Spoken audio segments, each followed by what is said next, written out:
welcome back to my YouTube channel. My name is Omolehire, and if you are tuning in for the first time, thank you for stopping by. On this channel I film about my health, marriage, lifestyle and food. And if you're a returning subscriber, thank you for the support, thank you for the love, and thank you for keep coming back. You guys are the real MVP. Today I'm going to be narrating how I had Faria, our rainbow baby. Yeah. So when we landed in Canada, we actually went to a city called Waterloo. Even though my husband's school was in London, Ontario, but because we needed someone who is already living in this country and knows their way around to put us through, because we are just coming in for the first time, we are about to have a baby, so we need someone to point us to the right direction. My husband had a cousin who is already living in Canada for so many years, and they are staying in Waterloo. Then so we went to their place first. When we got there, they welcomed us, gave us accommodation, and also helped us in getting hospital, and she put us through on how to move around the city. She helped us to get our own apartment. She really helped us a lot when we came in. Yeah, so it was easier for us to settle down because we had someone here who was ready to help and put us through. Got an hospital, we were assigned to a doctor and all of that. I explained my previous health history. Immediately after narrating all what went down with the first pregnancy, they also tagged my pregnancy high risk. So I went for a few appointments with the doctor, went for some scans, tests and all of that. And because we already explained what happened with the previous pregnancy, the doctor already concluded that I'll be having a repeat C-section because number one, my health, number two, I already had the previous C-section and they don't want to risk anything. So she already gave us a date. Yeah, she did give us a date, and we were just waiting for that day to come. Then the devil struck again. I started having the kind of symptoms that started with the previous one. So we were thinking maybe it was the stress of traveling down thousands of miles, getting here, trying to settle down, going up and down. I was not taking enough rest. So we were thinking maybe that was what triggered the hand pain, and it actually started with hand pain, and it was also the left hand. And when I started feeling this pain, I told my husband, like, I'm having hand pain again. And it was like, oh, maybe it's because of the stress, traveling down here, new environments, new country, their weather is different from Nigeria. And when we came in May. It was not really that cold when we came in. So anyways, I started having this hand pain and we just had to check into triage. So we came into triage, I explained how I'm feeling, and yeah, they were like, okay, we are going to monitor you for today. You won't be going home, you are going to be admitted here. We are going to try and monitor you, give you pain reliever and see how it goes. So while I was admitted, they already contacted the doctor. The nurses, they already contacted the doctor, the doctor on call also. So they've been communicating and they've shared a lot of information, and that was when they both reached conclusion that they are not going to go ahead, because at a point they came in to tell me and my husband that we'll be having our baby that day. Like they will be having the C-section that day. But later, I think after like, series of consultation, the my assigned doctor and the doctor on call for that day. Like, I think, I just don't know, maybe they just don't want to risk it, because they were like, their years of experience delivering babies on they've never they've not delivered a sickle cell mom, so they don't want to, and with my previous experience and history, they don't want to risk it. So they decided to transfer me to another hospital in Toronto. I was transferred to one of the biggest hospitals in Toronto, because they have the best specialists, like they have an hematologist and all of that. So I was transported with ambulance, so the IV and everything was going on, so they were making sure my pain is under control and is not escalating. Yeah. So when I got to Toronto, I was admitted, and treatment commenced immediately. Yeah, they also had to do some tests and all of that to check if everything is okay, apart from the pain I'm having in my hand. They had to check my vitals, they had to check for the baby's heartbeats. They had to check everything to be sure that the only thing they are going to be dealing with is going to be the hand pain. We got there, I really can't remember the date. I think it was 2 days before we delivered Faria. We had Faria on the 17th, and I think we were transferred to Toronto on the 15th or so. We got there, and on the 17th of May, the C-section was done. And to God be the glory, I had my baby. Like, the experience was very, very different from what I had the first time. In Nigeria, they fix your catheter before they take you to the theater, and that thing can be very uncomfortable. But here, they would have administered your anesthesia before they fix your catheter, so you won't really feel it when they are fixing the catheter. So everything was just different. My husband was allowed to stay with me in the theater. We were able to capture moments, bring out our phone. He was able to use, I could not do that, yeah, but he was able to use his phone to capture moments when they brought out Faria, when they wanted to cut our umbilical cord. Despite the fact that I was laying there, half of my body is dead, I'm still the experience was just different. I was not feeling unnecessary pain. I was I just give God the glory, because I had the best team take care of me that day, and God, Almighty God, was also their leader, so everything went smoothly. And to cap it all up, I was not transfused at all. And if you understand how sickle cell works, we are normally our hemoglobin level is always low. We are always anemic. Well, and the fact that you are pregnant, being anemic is also one of the things that happens to pregnant women. Even if you are AA or AS, the fact that you are pregnant, you might be anemic, because you are sharing your blood with your unborn child. So for me to go through that kind of major surgery without being transfused, it was another level for me. I was just wow.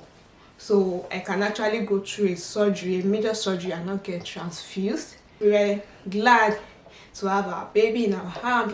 When they brought her out and she was crying, I was just praying, I just continue crying. I don't want her to stop crying. I just don't want her to stop crying. I want her to continue crying. I don't want to hear her cry. Like, the experience was surreal, and we give God the glory. I was discharged the second day. When we were going to the hospital, we did not even, like, we did not buy anything. We did not go. I did not even pack a hospital bag for where. We just went there just like that. When we were leaving, they gave us a lot of stuff because they kept asking, oh, where's your baby's clothes, where is this? I said, we don't have any.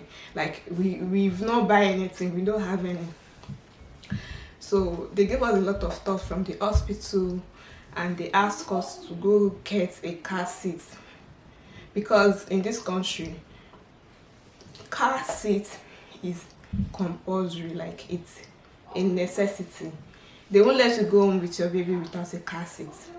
They won't release the baby to you. So my husband had to go get a car seat so that we can be discharged and we can go home.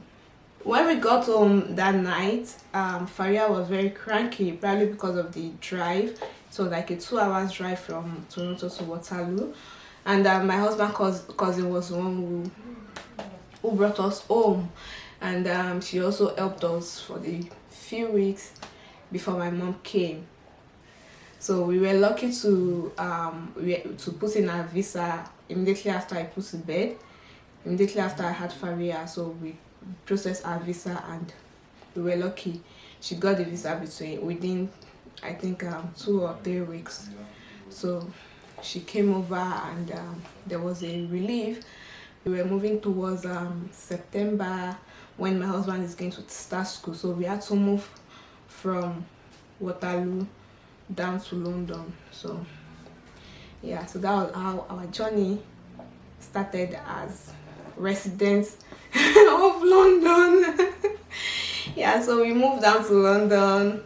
My mom went back, but guys, during those time, even before we moved from Waterloo to London, after like I'm going to say after like 2 weeks that we got home from the hospital, like I just kept falling sick, having repeated crises, different part of the body. If it is leg today, tomorrow is going to be hand, tomorrow is chest. Like I just kept having repeated crises, and because we don't have insurance, and hospital is like oh my god, it's expensive. So sometimes I just stay home and try to manage the pain, and on some days like we just have to go to the emergency room because I just can't cope with the pain and all of that. Even after my mom came in, she helped me bring in some pain medication, because I really don't have a doctor here as at that time. I don't have a doctor, and there's a limit to the kind of medication you can get over the counter in this country. So if you don't have a doctor's prescription, you can't get some certain drugs, and the over-the-counter pain medication is not working for me anymore. That's like Tylenol, Advil, they are not working. I need something stronger, but then I don't have a doctor, and I don't have a doctor's prescription. So the only thing we could do was, okay, go into emergency room. And every time we go to the emergency room, they just give me few, and by the time I'm done with the medication, another crisis have started. So it was very tough. Those few months was very tough. So at the long run, we moved down to Waterloo. We moved down to London. And when we got to London, I thought, oh, everything is going to be okay, my health is going to be better. It actually got worse, and I was admitted. Got to London, I think around September.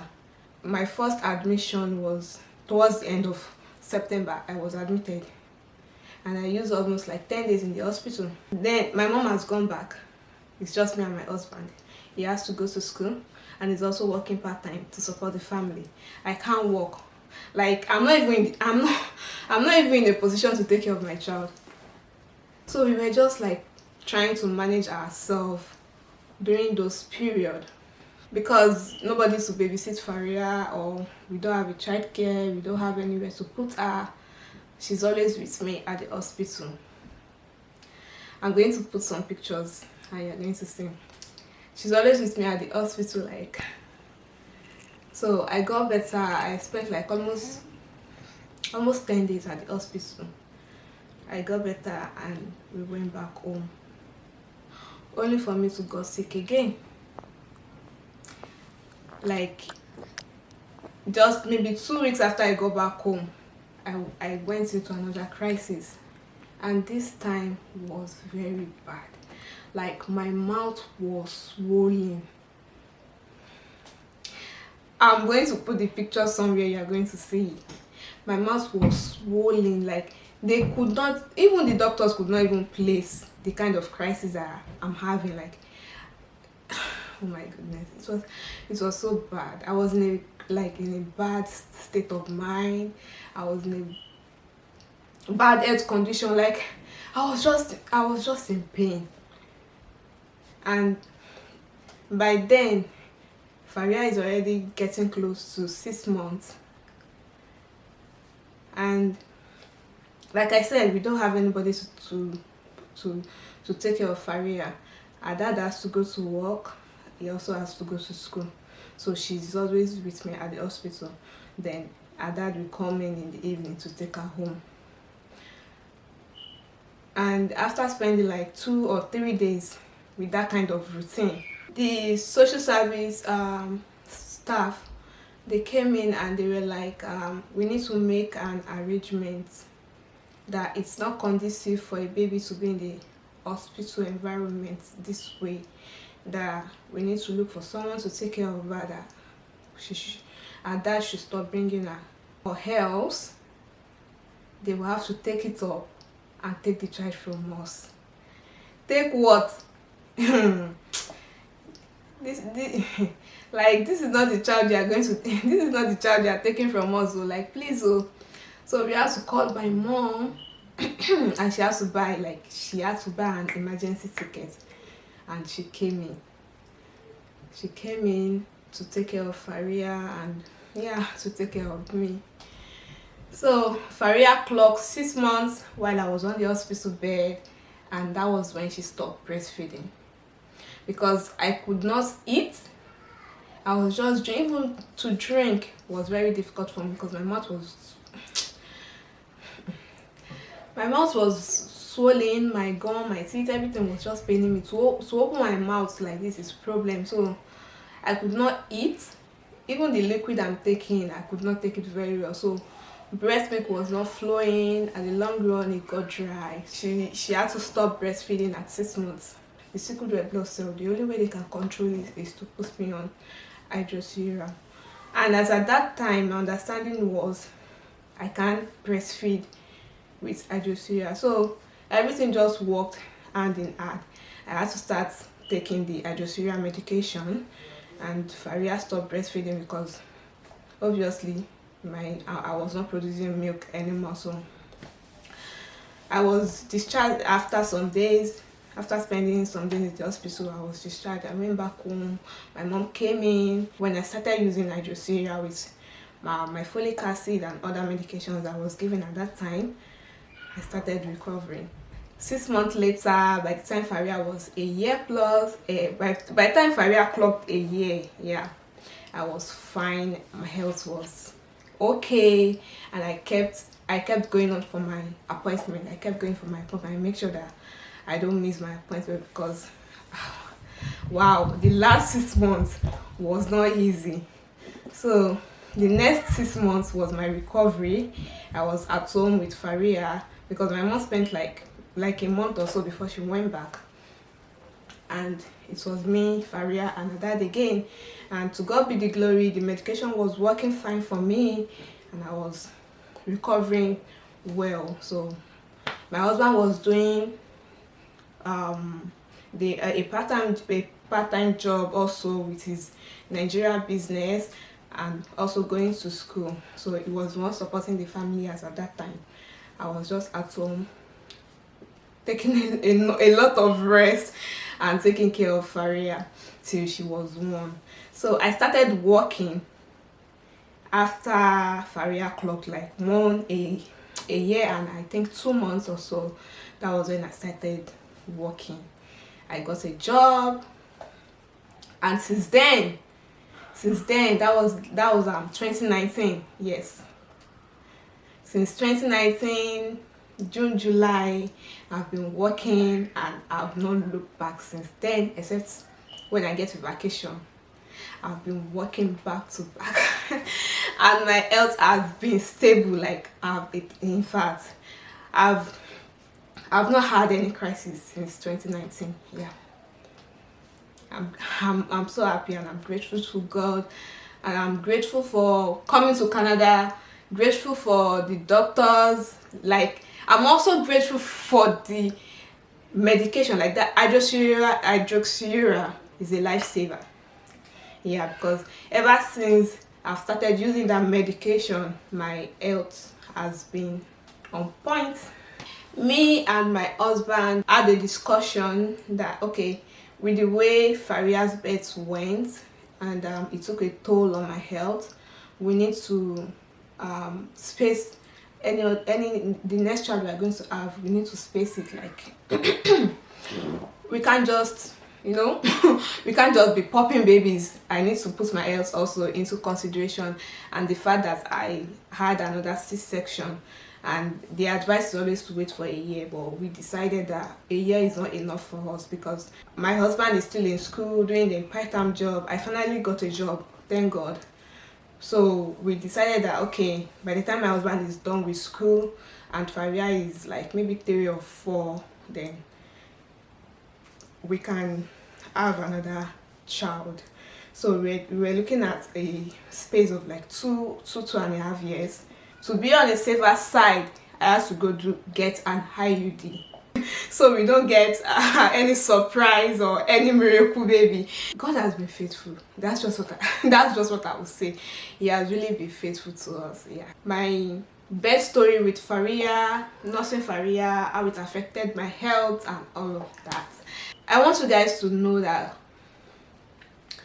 God is always faithful to us. So we also need to be faithful to God.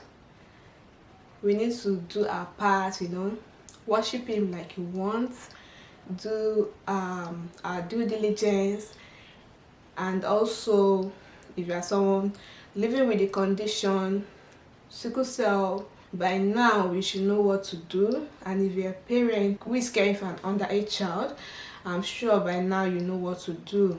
It's important that we go for our appointments, we use our medication, we take proper precautions, you know what I mean?